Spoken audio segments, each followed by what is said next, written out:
please welcome Andreas from Fileverse up to the stage. Thank you, Andreas. Cheers, man.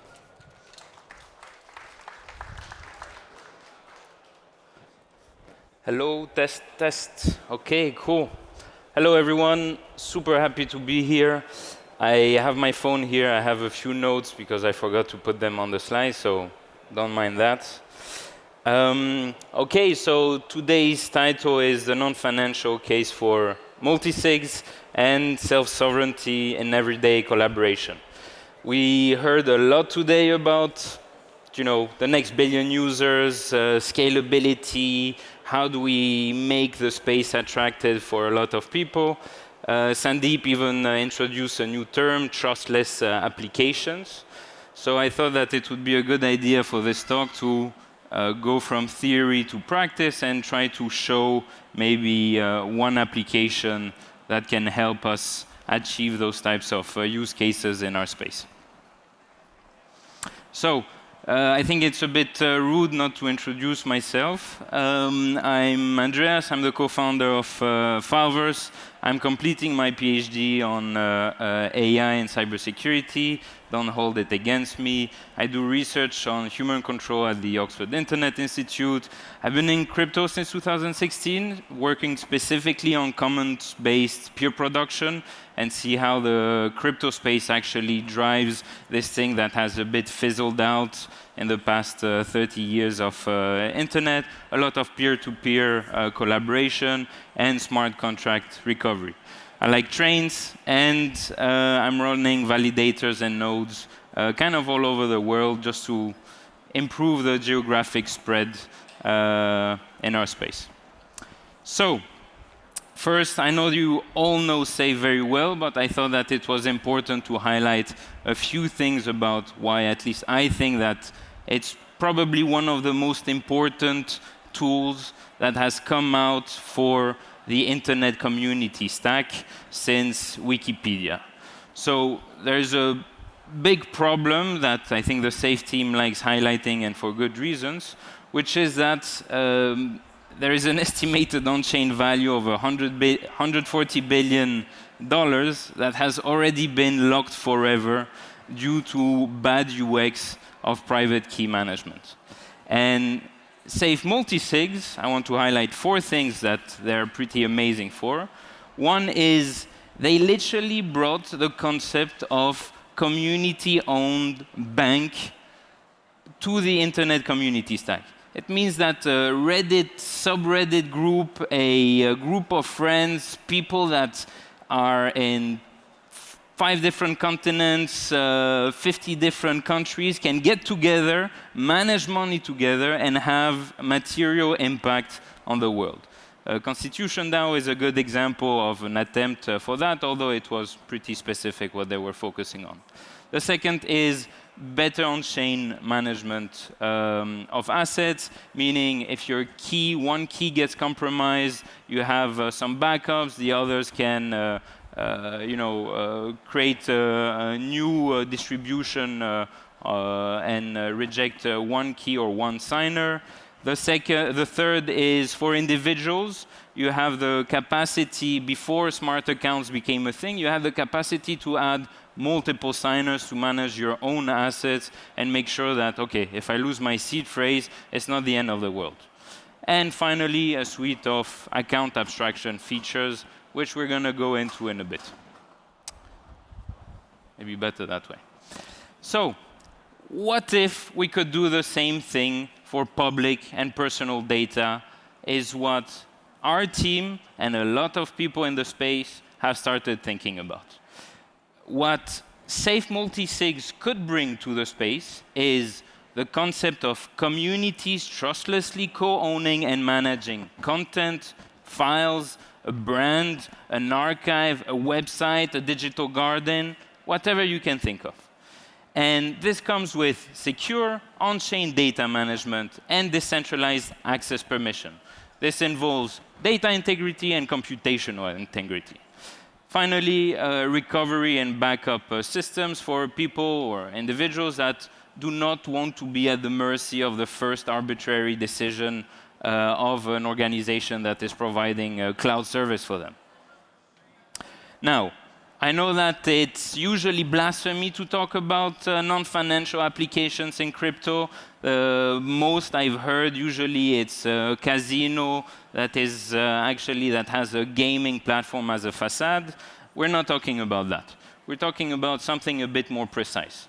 And this doesn't come out of intellectual masturbation. It comes from something very specific, which is that there is a persistent point of centralization in crypto, and that has remained completely unaddressed. And that's everyday collaboration and coordination. So if you look here at the two images, you'll see the Ethereum Foundation and the Gitcoin DAO, which I love both organizations deeply. They brought a lot to my life, but they're both using Notion. A lot of other DAOs and groups are using Discord, Microsoft Office, Google Workspace. It doesn't make sense. It doesn't make sense because if 85% of our knowledge base, our documentation, our communication channels are at the mercy of an arbitrary decision or a sanction or a bankruptcy or anything like that, it means poof. It means that all the information that we're putting out there needs to be reconstituted, needs to be found. It's incredibly complex, and it is a point of failure for our safe in general. And I'm highlighting the D in DAOs there because, if you're going to call yourself a decentralized organization, maybe try to think about that. This is not just a problem for us. I'm not doing this talk just to talk about a niche crypto problem. It's a problem for a lot of people in their everyday online interactions. So 85% of global adults want to do more to protect their privacy. You can see the Signal user base going ham in the past few months. 25% of trust that 25% of people don't trust companies to handle their personal data.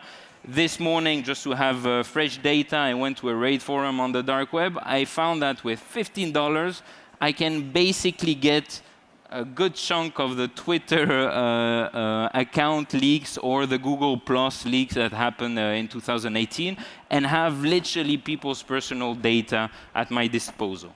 Another little problem, at least in my community, for academics, but also political dissidents, journalists, is that they're regularly locked out of their workspaces or their collaboration spaces. You work on a topic that is a bit too controversial for the Google internal moderation policy, locked out. Another point that is less about individuals, more about groups. I'm the biggest fan there is of Reddit, of Wikipedia, of the Internet Archive, and those are all great examples of fruitful group collaboration between strangers online. But those communities that are archiving content, self-curating, moderating, creating all day, are doing it under the auspices of intermediaries. And it's a problem for them, and it's a problem for the type of control and customizability that comes for their specific community. They have to depend on a team of engineers that they're not directly interacting with to actually take good care of what they produce every day for completely free. So, getting more into the meat of the conversation, the community computers revolution. It's a term that I really like highlighting and using outside of the crypto community because blockchains or Ethereum or Bitcoin are dirty words in some elite circles or academia or things like that. I use now community computers. And you immediately see a different type of reception from people. It's not my term. I think at least the first time that I saw it online, it was from the Cosmos community, from Ethan Buchman. Buchman? Yeah. And the way he described this is that personal computers unleashed unimaginable levels of sovereignty and interoperability for people. Think when the iPhone came out. And community computers, like Ethereum, will do the same for groups. And this is incredibly powerful in our internet era. And I'll explain a bit more why. So, slide 8. OK. There are a few things that are a perfect fit with community computers, and I call it the self-sovereignty stack. So I'm going to highlight a few things. I'm not going to go too deep into those, but I think it's important to see the parallel and the association between those things. In the past 10 years, maybe 11, of blockchain and cryptographic research, we finally reached a space, a type of stack that can allow us to create mass use case, low barrier to entry apps or projects in our space. The first one I want to highlight is crypto wallets. Crypto wallets, for us it's a natural term, it makes sense, but for a lot of people they don't realize that it's not just a way to hold your money, it is actually a public key, a private key, and every peer-to-peer interaction with integrity that you can do with those things. So I like to call it like a rebirth of public key cryptography. There are hundreds of millions of people today that know they have a public key, a private key, and this is a type of adoption that PGP never really achieved, a lot of UX problems, things that we have as well still in our space, but which account abstractions can help us solve. So incredibly powerful. Smart contracts, I really like this quote I saw a few days ago on Twitter by Hudson Jameson. And he says that it's a replacement for intermediaries who would otherwise handle the logic or trust required in a valuable transaction, and I add in the parenthesis interaction, between two or more entities. The third is content addressing. Arweave and IPFS are really essential developments that have happened in the space, and they give room for what you can think of as authenticated data that enables trust to reside in the data itself, not where the data comes from. And this opens the avenue for the whole space to dissociate from client-server model and to actually have what Jay Graeber, the founder of Blue Sky, calls user-generated authority. I really like that term, and you'll see that it's a consistent theme in what I'm going to be discussing, or what I'm discussing now. The final three are multisigs and smart accounts. You'll know about that. Complexity reduction, security increase, and a lot more things. L2s and app chains, scalability and availability, social graphs for indexing and right to exit. What do I mean by right to exit? I mean that if you get censored in your favorite social media platform today, although it goes against GDPR regulation, you cannot reproduce that social circle outside.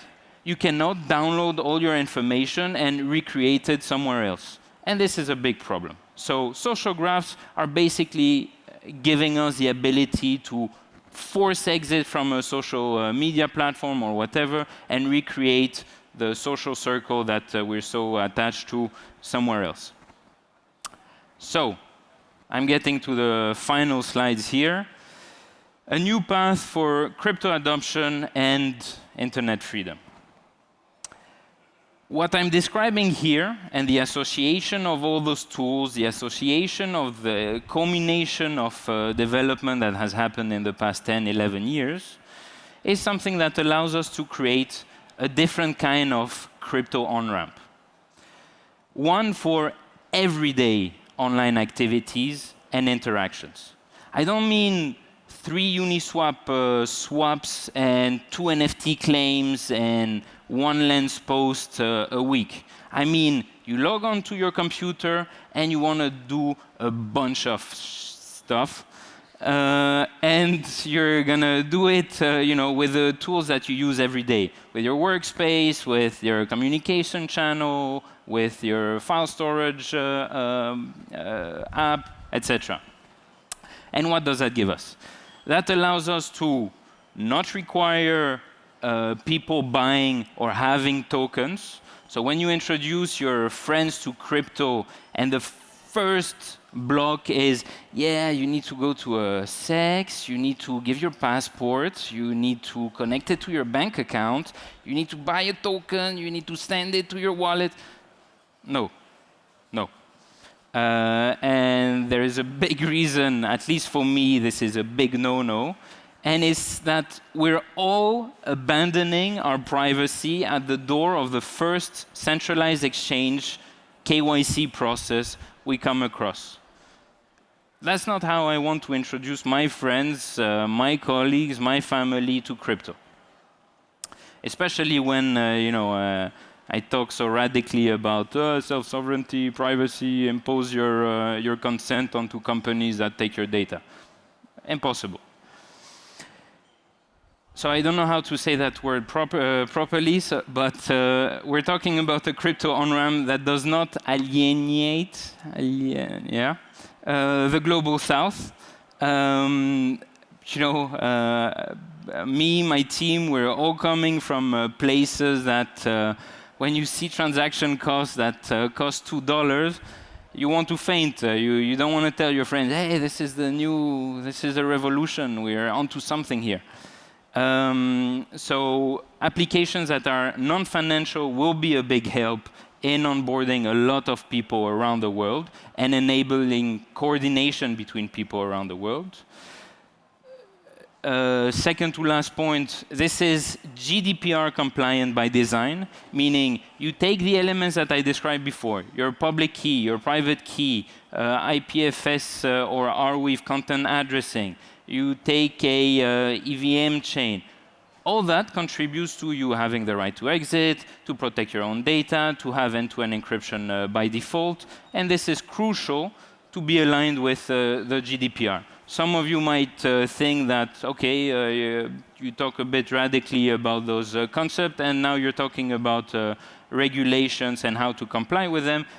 Yes, because it's a very good path to actually stopping big companies and monopolies from constantly abusing our personal data and the things that are the most fundamental digital rights for us today. Lastly, this is something that you can, or this crypto on-ramp will be something that you can show to your grandparents to improve their life and also make them explore our decentralized digital world without being ashamed of the clear points of failures that are everywhere in our space.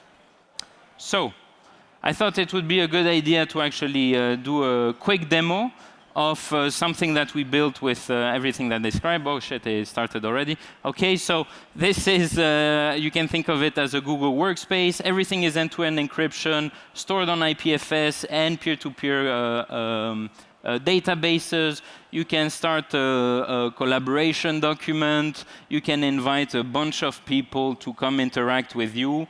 They don't need to put an email address. They don't need to connect even to our server. They can do that through a static website, through an IPFS gateway. Everything is end-to-end encrypted. It has a lot of customizability. If you don't like what my team has worked on, you can introduce your own plugin or port it from somewhere else. You have all your folders, all your files. You have a whiteboard for those who like Excalibur. It's exactly that. Here I'm interacting with someone else. We're playing tic-tac-toe. You can load the images. You have a lot of design choices at your disposal. Sorry, it went a little bit fast, but I don't have control over here. It is also working with a smart contract logic. So what I just showed you is not just something that lives on a server somewhere. It's the first process you have when you create this thing, which, by the way, will be available next week on the Safe App Store. So you're a group of people, of 10 people, you're all managing your bank account together. Maybe you want to manage a bit more. Your marketing materials, signing of contracts, your files, the knowledge base you constantly create. And you might not want that to be at the mercy of one person or an employee going rogue or your DAO diluting or anything like that. You can actually have groups managing all those things together. So you deploy a smart contract the moment you create a Fileverse portal. You can do it from your safe multisig so that it's not just one address controlling it. It's gasless, it's signless, it lives on Gnosis chain at the moment. And again, it's mainly just peer-to-peer tech, and there will be also a local-first app very soon in order to improve all the properties that I described before. And one last thing, one last slide. One last slide. OK, no last slide. OK, maybe like that. Eesh. Eesh. OK, yeah, QR code. If you want to follow the development, if you want to become a contributor, if you want to help us out, if you want to grab a coffee, if you want to tell Google to go, please come. And yeah, this is our handle. This is my handle and my email address if you want to get in touch. Thanks for listening.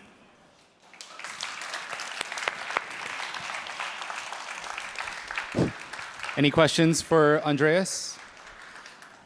Question here. Hello, thank you so much for the presentation. It was really good. Thanks. I was wondering when you mentioned right to exit, which I completely agree.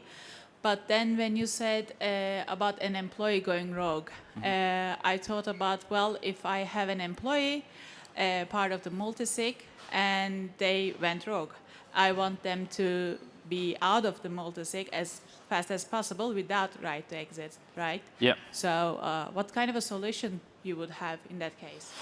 Yeah, so depending on how many signers you have on your multisig, you can actually take care of that problem pretty quickly. So if you have one employee that is managing one or even two addresses that are on the signing team, but you have a threshold of 5 or 4, 5 let's say, you can make sure that this person is not going to be dangerous to your multisig, to your assets, to your data, etc. Also, the way that we're building Fileverse, we're developing a module at the moment, and it's going to be possible to have super granular permissions, even for people that, let's say, they don't often sign, or they're not even on the multisig. You can give them very specific type of abilities on your portal, meaning maybe create content, maybe they're your designer, you don't want them to have access to everything, but you want them to add some marketing material or something like that.